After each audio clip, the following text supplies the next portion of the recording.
안녕하세요. 책 읽어드리는 집사 백종환입니다. 오늘의 낭독은 우리 역사 속의 장애 인물을 살펴보고자 하는데요. 세종대왕은 후천적 시각 장애인이었다는 사실을 알고 계십니까? 조선시대 마지막 황제 순종은 자폐인이었고요. 이와 같은 사료를 연구조사한 도서출판 소떼가 지난 2014년에 펴낸 귀중한 역사서 역사 속의 장애인물 한국 장애인사입니다. 집필지는 전창곤 교수를 비롯한 윤종성 교수, 방계희 교수, 임원지 교수 이 네 분의 교수님들이 공동 집필했습니다. 연구 방법은 실록이나 야사, 문집, 문학작품, 그림 등등 다양한 자료를 수집해서 해당 장애인의 인물 속의 장애 유형, 생애 업적, 그리고 현대적 의미 등을 순서로 살펴보았습니다. 역사적 고증을 통해서 사실적 접근을 할 수 있었던 한국 장애인사는 조선시대부터야 가능했다라는 점이 다소 아쉬운 부분으로 남습니다. 물론 조선시대 이전에도 야사나 일화를 통해서 전해 내려오는 훌륭한 장애 인물이 있었지만 실제와는 다른 부분들이 많아서 한국 장애인사는 역사적 고증이 가능했던 조선시대 인물로 채워져 있습니다. 아쉽기는 하지만 조선시대의 장애 명칭과 유형, 그리고 조선시대의 장애인에 대한 인식, 복지 정책 등을 살펴볼 수가 있습니다. 그럼 오늘은 노화로 시각장애인이 된 숙종의 삶을 살펴보겠습니다. 조선시대 숙종은 노화로 시각장애인이 되었습니다. 숙종은 현종의 아들로 태어났습니다. 이름은 순, 자는 명보였으며 46년 동안 조선을 다스린 제19대 왕입니다. 조선시대는 남인과 서인의 대립, 노론과 소론의 대립이 격화됨에 따라 전국은 파행적 운영을 거듭했고 심해진 당쟁은 붕당 정치의 절정과 파탄을 보여주고 있었습니다. 그러나 숙종은 유약한 왕에 머무르지 않았습니다. 숙종은 당파 간의 대립 속에서 왕권을 강화하려 했습니다. 임진왜란 이후에 사회체제 정비를 완료하였고 신료들에게 왕에 대한 신임을 높였습니다. 경제적으로 대동법을 전국으로 확대시키고 상업 활동을 지원하고자 상평통보를 통용하게 했습니다. 변경 지역에 성을 쌓고 국방에 관심을 기울였고 군제 개편을 마무리 지었습니다. 또한 청나라와 국경선 분쟁이 일어나자 청나라와 협상하여 정계비를 세우기도 했습니다. 당파 간의 권력 다툼 속에서 왕권 강화를 위해 고분분투해왔던 숙종은 국왕으로서 온전함을 유지하고자 했습니다. 그러나 숙종은 시각장애를 얻었습니다. 임금이 비만기를 내리기를 약원의 신하들이 대충 하기만을 일삼으며 시지를 삼가지 않는 죄는 바로 잡지 않을 수 없다. 이는 내가 목도한 바로서 애매한 일이 아닌데 후사와 삼사에서 서로 잇따라 구애하여 죄를 엉는 자가 있는 것 같지 아니 방자하고 무엄함이 이보다 심할 수 없다. 의리의 회색함이 이에 이르렀으니 나는 참으로 마음이 아프다. 정원에서는 자세히 알도록 하라 하였다. 위 기록은 숙종 36년 약방의 신하들이 왕의 병을 너무 소홀히 취급한다며 이를 자세히 살피라고 명한 기록입니다. 후에 숙종은 군주의 건강을 중요하게 다루지 않았다며 소론, 최석정 등의 약방 제조를 파출하기도 합니다. 이것은 당파의 권력을 조절하고자 하는 숙종의 의도가 들어있는 사건이었으나 사소한 것 하나라도 국왕주도하에 이 일을 추진하려는 숙종의 뜻을 보여주는 사례였습니다. 그러나 숙종 스스로도 어쩌지 못하는 일이 있었습니다. 약방에서 들어와 진맥하였다. 도성지 조도빈이 아뢰기를 성상의 환우는 안질이 매우 중하시므로 장글자는 살펴보시기에 어려운 것이 있으니 이후로는 아래는 글과 묻 신하의 소장은 그 글자 모양을 조금 크게 하여 바치게 하소서 하니 임금이 윤호하였다. 숙종 42년 숙종은 안질이 심하여 장글씨를 보는 것이 어려웠다고 했습니다. 안질은 단순한 질병이 아닌 시각장애였던 것입니다. 숙종은 56세부터 시각장애를 겪게 되었던 것입니다. 숙종의 시각장애는 시간이 지날수록 그 증상이 심하였습니다. 숙종 43년 2월 6일 실록의 내용을 살펴봅니다. 하교하기를 눈병이 이러하니 고치는 방도를 늦출 수 있겠는가? 온수를 멀리 가져오면 반드시 기가 많이 새겠지만 세종께서 이미 거행한 일이 있으므로 물을 길어와서 시험 삼아 모욕해 보려 하니 내의원으로 하여금 의관들에게 물어서 아뢰게 하라 하였다. 그래서 약방에서 의관들에게 물어 말하기를 먼 곳에서 길어오면 참으로 기가 셀 염려가 있으나 극진하게 하는 도리로는 한번 시험하더라도 무방하겠습니다. 병조와 경기, 충청 두 도의 분부에서 역마를 정제하여 기다리게 하고 본원에서 의관을 정하여 보내어서 감독하여 길어서 올려 보내게 하소서 하니 임금이 옳게 하였다. 시각장애로 고통이 심하였던 숙종은 온천수를 운반하여 와서 눈을 치료하는 것을 허락하였고 1717년 위의 기록처럼 온수 운반을 하교하였습니다. 그러나 온수 치료로 눈의 상태가 나아지는 것은 어려웠습니다. 이에 신하들은 세종대의 전례를 따라 또다시 숙종에게 온천욕을 권하였던 것입니다. 그러나 이 과정에서도 의견이 분분하였습니다. 다음 내용을 살펴보겠습니다. 약방의 새 제조와 우의정 이이명이 청대하니 임금이 불러서 보았다. 도제조 김창집이 말하기를 성우의 안질이 이러하신데 미처 시험해 보지 않는 것은 온천이고 세종께서 이미 기이한 효염을 보셨으므로 혹 이 의논이 있었습니다. 그런데 안질은 손상받는 것이 각각 다르고 또 세종께서는 춘추가 강성하실 때이었으나 이제 성상께서는 쇠약해 가시는 나이이므로 피부가 수척해져서 가볍게 시험할 수가 없습니다. 그리고 길어와서 시험 삼아 모욕하는 것은 수기가 이미 세어 결코 효험이 없으리라는 것을 알겠으니 근력이 거동하실 만하면 차라리 이때에 거동하여 친히 모욕하여 효험을 바라시는 것이 낫겠습니다.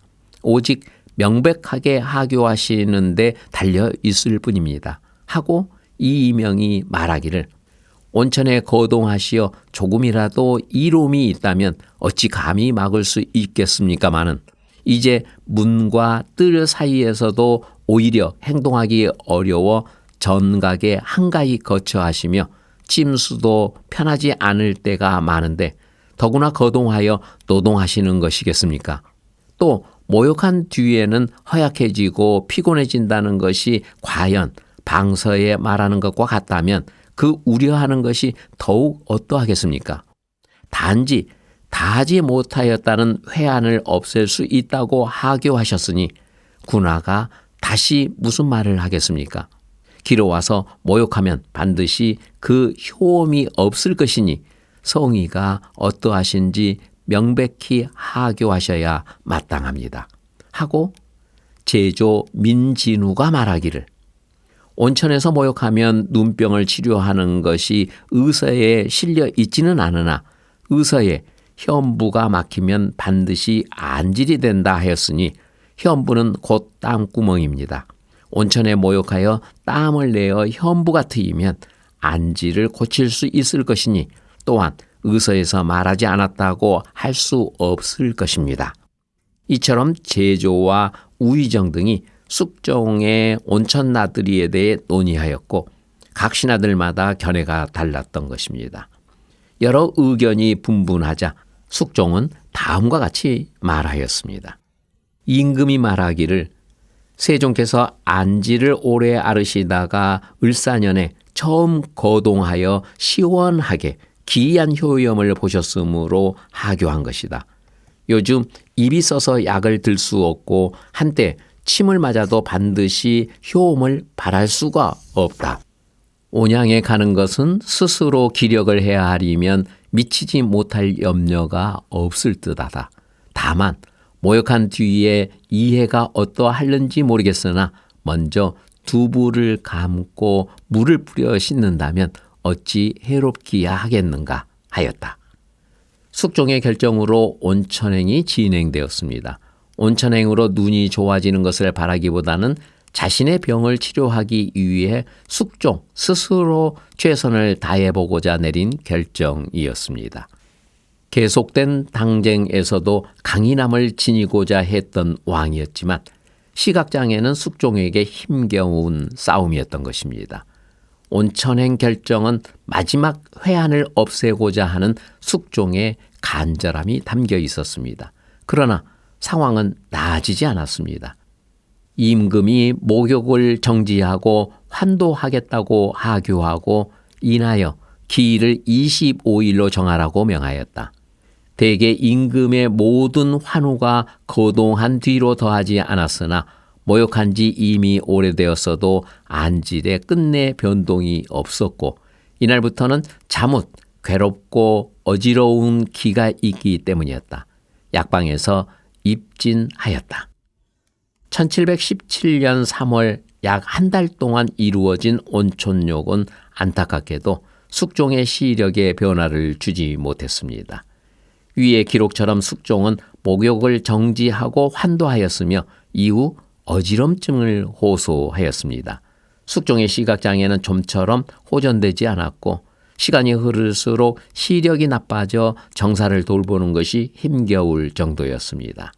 그래서 7월 19일에는 숙종이 신하들에게 자신의 증상을 자세히 설명한 후 앞으로 어떻게 하면 좋을지 진지하게 의논했습니다.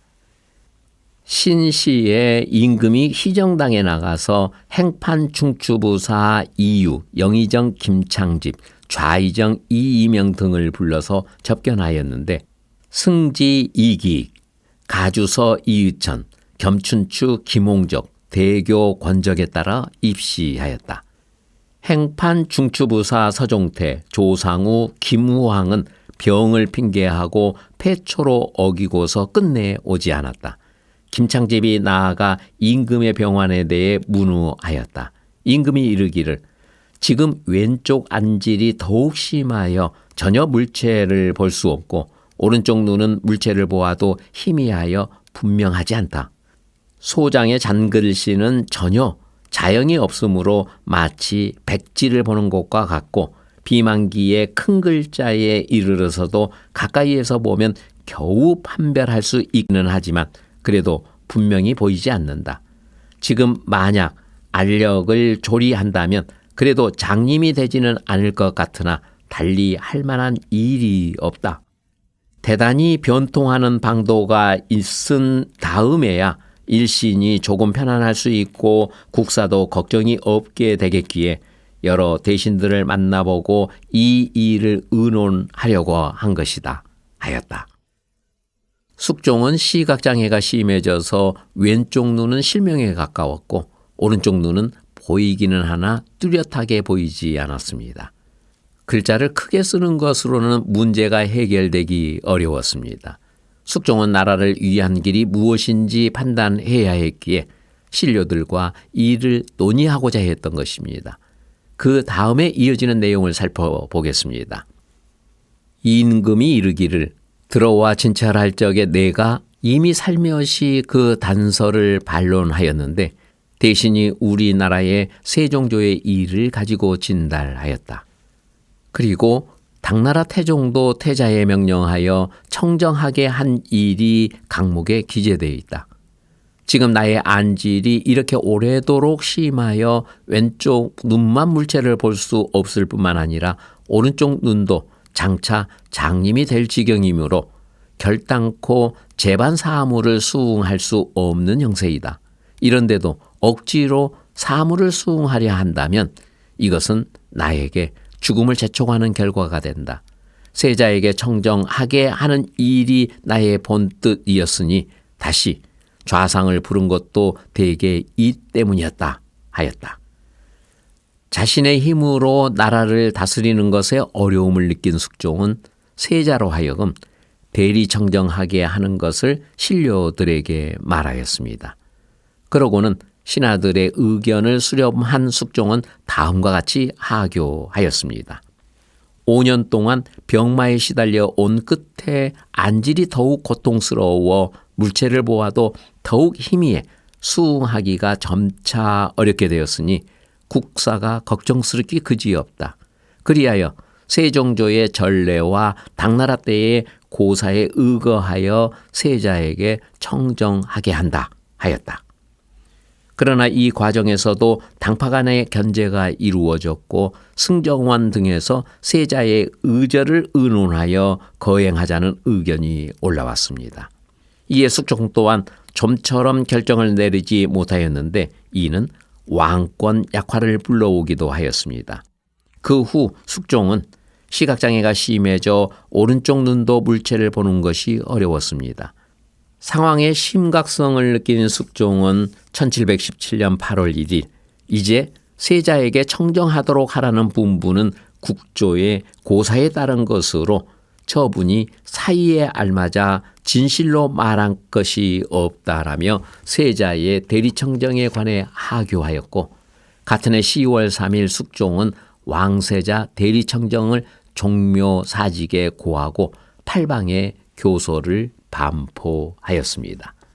그리고 당쟁과 오랜 신경전을 펼쳤던 숙종시대는 1720년 60세를 끝으로 막을 내리게 됩니다. 숙종은 후대의 인현 왕후와 장희빈 이야기로 더 알려져 있으나 그는 두 여인 사이에서 갈팡질팡하던 드라마 속 인물은 아니었습니다. 숙종은 남인과 서인의 대립, 노론과 소론의 대립이라는 정치적 상황을 토대로 조선을 바르게 다스리는 절대 군주로 서고자 했던 왕이었습니다. 선조시대 이후 점차 심해진 당쟁은 숙종시대에 이르러 더욱 격렬해졌고 왕자에 오른 숙종은 힘이 약한 왕으로 출발하였습니다.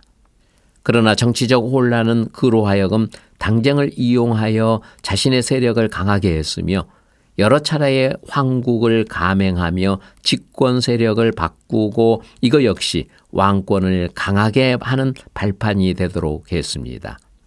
노후에 시작된 시각장애로 신체적 상황이 정사를 돌보기 힘겨운 가운데서도 숙종은 당쟁의 상황에서 벗어날 수 없었습니다. 숙종은 자신의 안질 치료를 위해 최선을 다하면서도 나랏일을 돌봤고 조선의 앞날을 위해 세자의 대리청정을 명하였습니다. 이 과정 또한 순조롭지 않았기에 신하들의 의견이 분분했으나 숙종은 왕으로서의 역할을 놓치지 않았습니다. 시각장애를 지녔던 숙종은 집권당의 권력을 약화 조절하기도 했으며 당쟁을 통해 왕권 강화에 한 발 더 나가고자 했던 인물입니다. 따라서 그가 남긴 업적은 정치적 혼란 속에서도 원숙한 통치력을 보여준 그의 노련함을 엿볼 수 있게 합니다.